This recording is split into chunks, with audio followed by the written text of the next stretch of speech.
All right, ladies and gentlemen, we'd like to take this time to welcome you to City Hall. This is our Tuesday night edition due to the Martin Luther King holiday yesterday and City Hall being closed. Today was a tough day for our city. Today, myself and others on the council attended, unfortunately, the funeral of our former city financial director, Steve Schleter. Steve was with Jefferson City for 13 years, and over that time we received 13 years in a row the GFOA Award, which is for excellence in public accounting. At this point in time, we'd like to have a moment of silence for Steve and his family.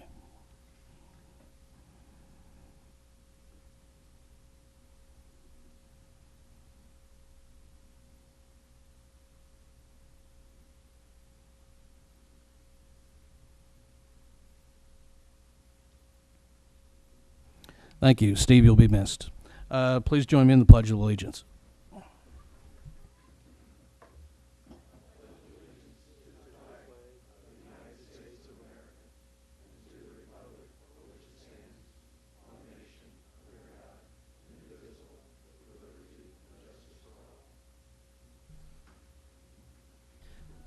I'll ask the clerk to have roll, please. Bray. Here. Carroll. Here. Henry. Here. Lubert. Here. Mahalovich. Here. Pope. Here. Prather. Here. Schulte. Here. Scrivener. Here. Weber. Here. All right, we have a quorum. Next, we'll have our public hearings underneath A. I'll call on Janice McMillan. First, we'll have third reading of Bill 2012-130 that goes with that bill. An ordinance of the City of Jefferson, Missouri, amending Chapter 35, the zoning code, relating to office uses in the M2 General Industrial Zoning District. Ms. McMillan. Thank you, Mayor. This amendment would allow office uses under 100,000 square feet as permitted uses in the M2 zoning district. Currently, office uses are permitted in M1, and this amendment would allow offices in the M2 district as well. Planning and Zoning Commission reviewed this amendment at their meeting on December 13 and recommended that it be approved. Be happy to answer any questions. Any questions for staff at this time by council members? Bob. Janice, what was the genesis of this amendment? Was that just staff looking through the bill and deciding that it should be updated, or was this a request?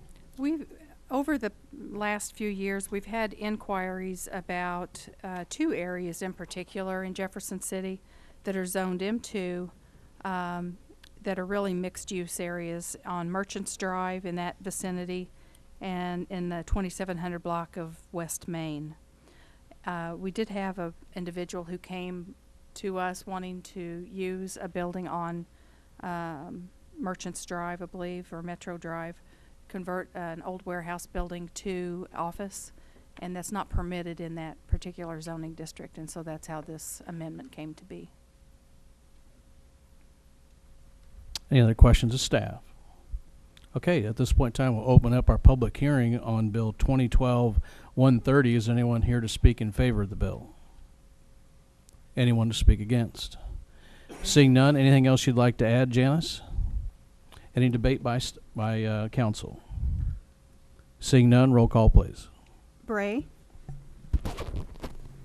Aye. Carroll. Aye. Henry. Aye. Lubert. Aye. Mahalovich. Aye. Pope. Aye. Prather. Aye. Schulte. Aye. Scrivener. Aye. Weber. Aye. Motion passes. Next, we'll move into number 7, minutes and reports filed here at City Hall. First, we have our Board of Adjustments from October 9th, Campo Technical Committee from December 12th, Board of Electrical Examiners and Review from September 12th, also the Police Personnel Board from November 8th, and last but not least, Animal Control Section Monthly Report for December 2012. At this point in time, we'll move into council committee reports. First of all, the Admin Committee, which is headed up by Carrie Carroll. Thank you. Administration Committee met November 28th, and our next meeting is tomorrow, Wednesday, January 23rd at 8 a.m. across the hall. We'll discuss the bill amending the requirements for sidewalk cafe permits, the primary election change. We'll discuss appointments review, and also one item that's been moved from administration onto Public Works and Planning is the downtown parking for residential is coming off of administration and will go on Ralph Bray's Public Works and Planning for Thursday morning. But administration will meet tomorrow morning, 8 a.m. Thank you. All right, thank you, Carrie. Next, Finance, Mr. Sean Schulte. Thank you, Mayor. The city received the January 1% sales tax in the amount of $764,659. The overage compared to budget year-to-date is $57,266. The 0.5% capital improvement tax and park sales tax were received in the amount $372,459. The next Finance Committee meeting will be on February the 26th, 7:30 a.m. across the hall. Thank you. All right, thank you, Mr. Schulte. Next, we have Dr. Pope with the Public Safety Committee. The Public Safety Committee has not met since the last council meeting. Our next meeting will be Thursday, January 31st. Thank you, Brian. Next, we have Public Works and Planning, and that's Bob Scribner. Thank you, Mr. Mayor. Public Works and Planning Committee has not met since the last council meeting. Our next meeting will be Thursday, January the 24th across the hall. We'll be discussing a bid request for demolition of the buildings on Mulberry.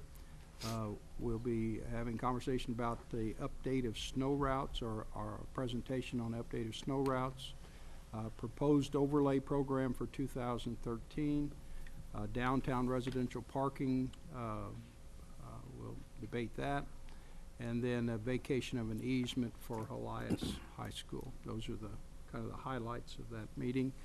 We'll invite the public to attend. All right, thank you, Bob. Next, under other committees and liaison reports, I have two tonight from Larry Henry, first JCTV, and then the Environmental Quality Commission. Mr. Thank Henry. you, Mayor.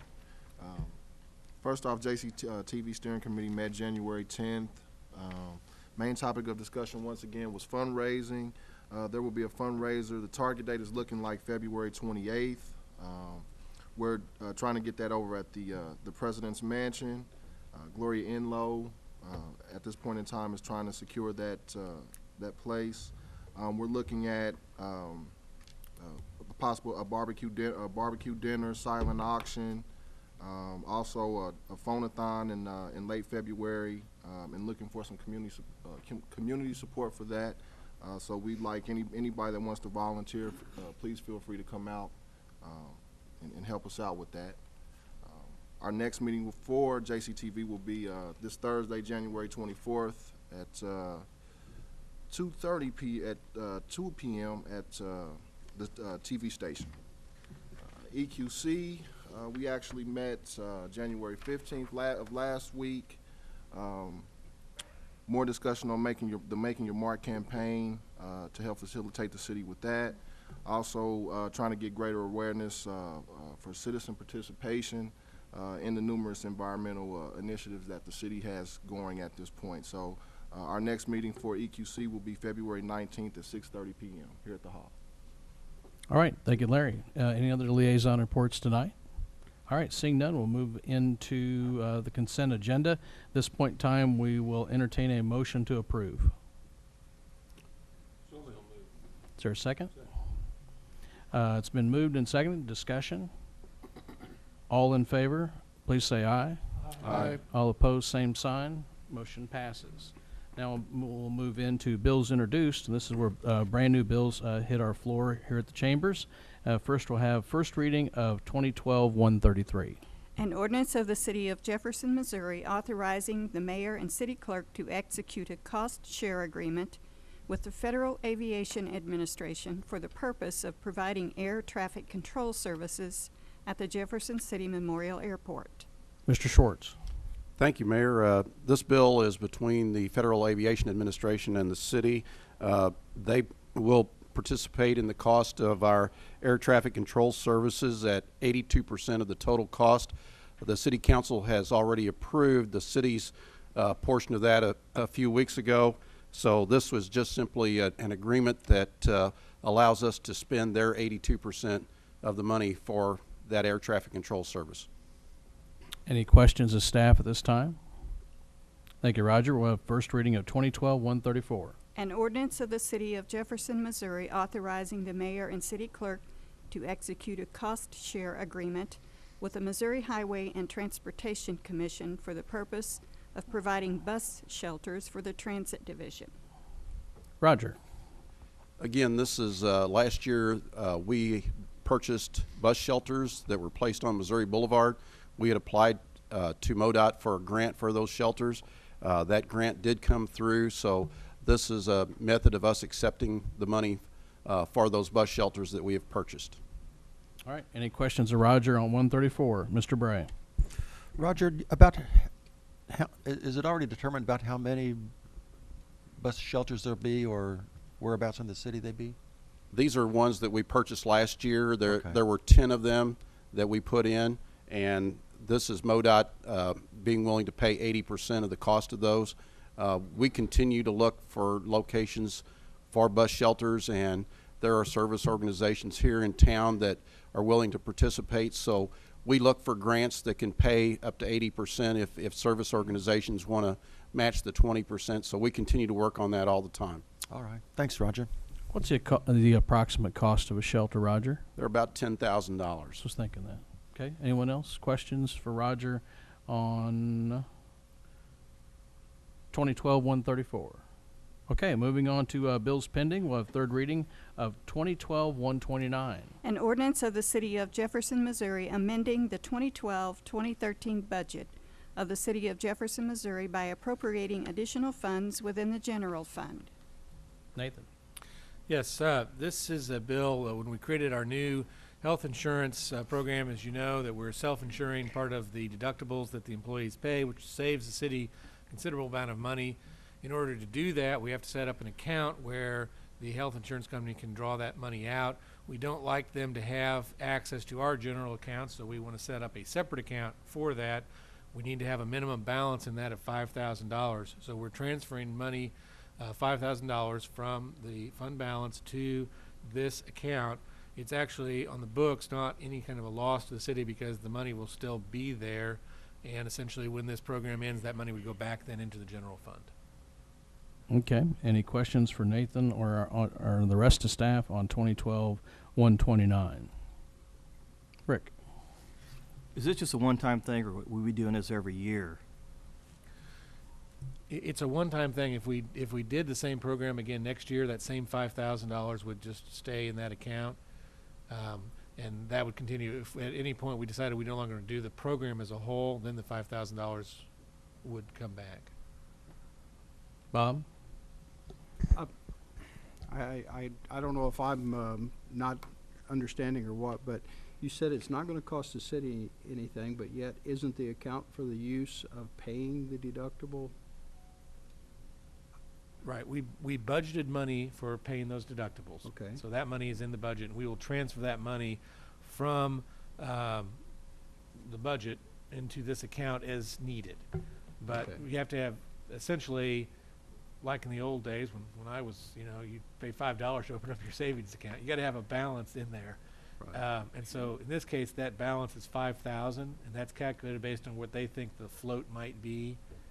And so there would be money coming in to automatically we fill that all the time, and so the balance would remain $5,000 at all times. Okay. But it's just moving from one. It's sitting in one checking account now to sit in a different checking account. I'm understanding you now. You're saying that this particular 5,000 is not going to be any cost to us, but we are going to have costs to fund this program. It's just yes. that this is the mechanism for doing it, basically. Yes, and we budgeted for those costs, but Right. my original point was even net of those costs, we have a considerable savings.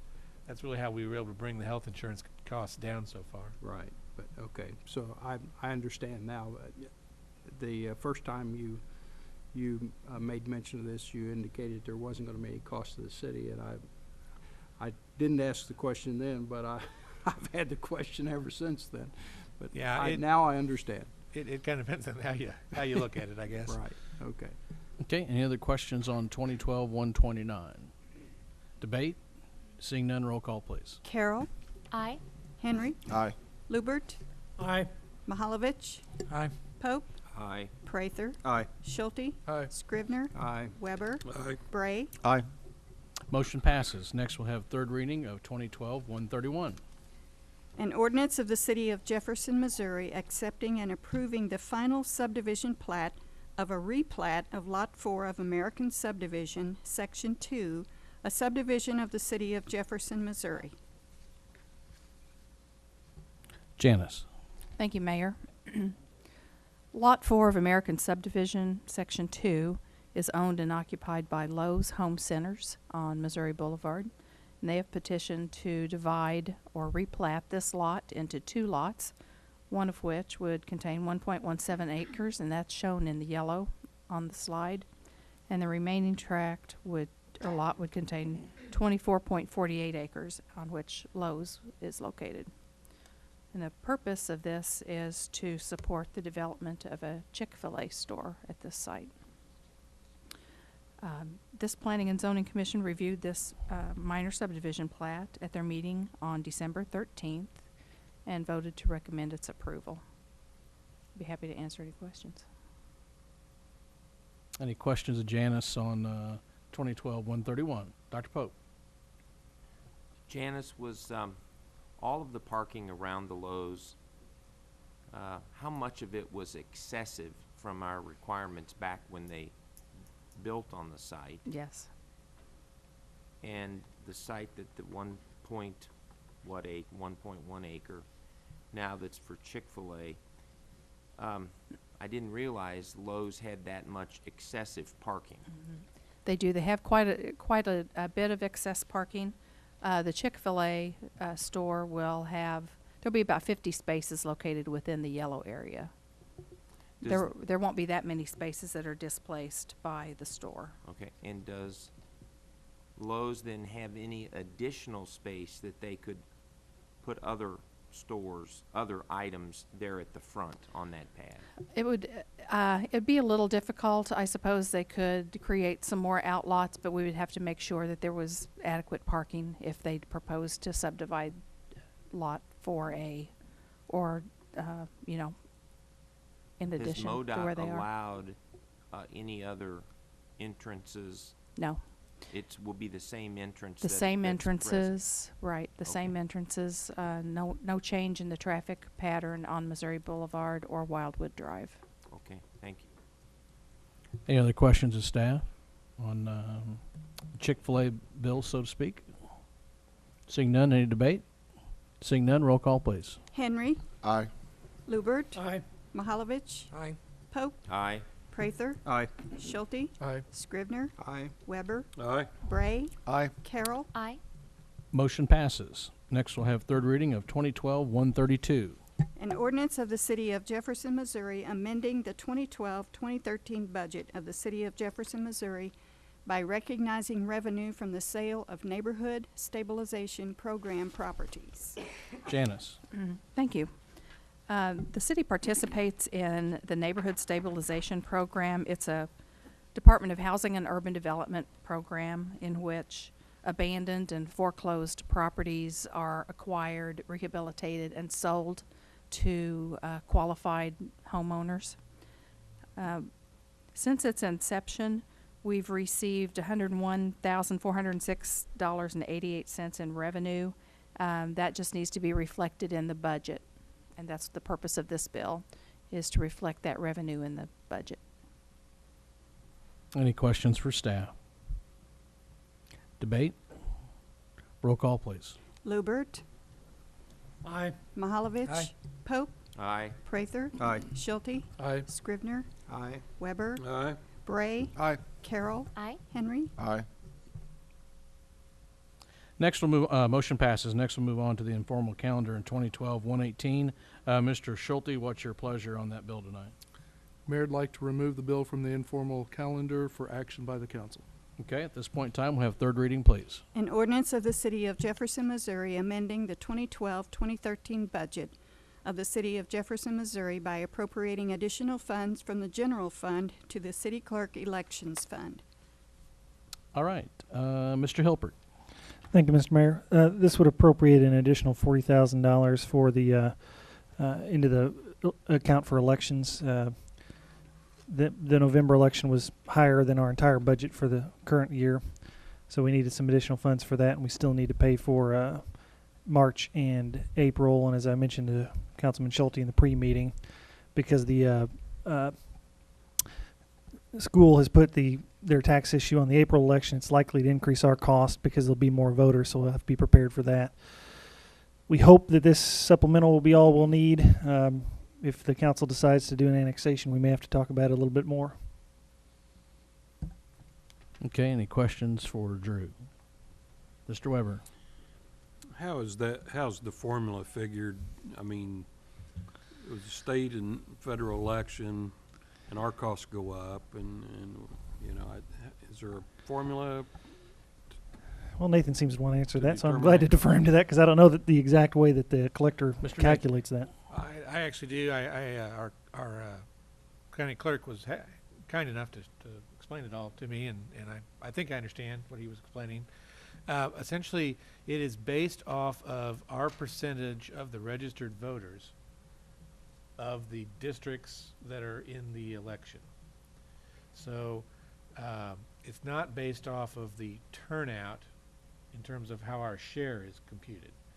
And then, so they compute our share based on the relative share of registered voters, and then they take the costs of the election, which is the ballots and the poll workers and some other miscellaneous things like that.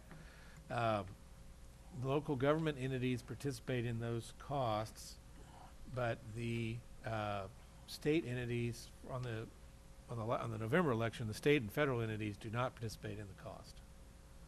So on the federal election, our share was like 30%, if I'm recalling correctly.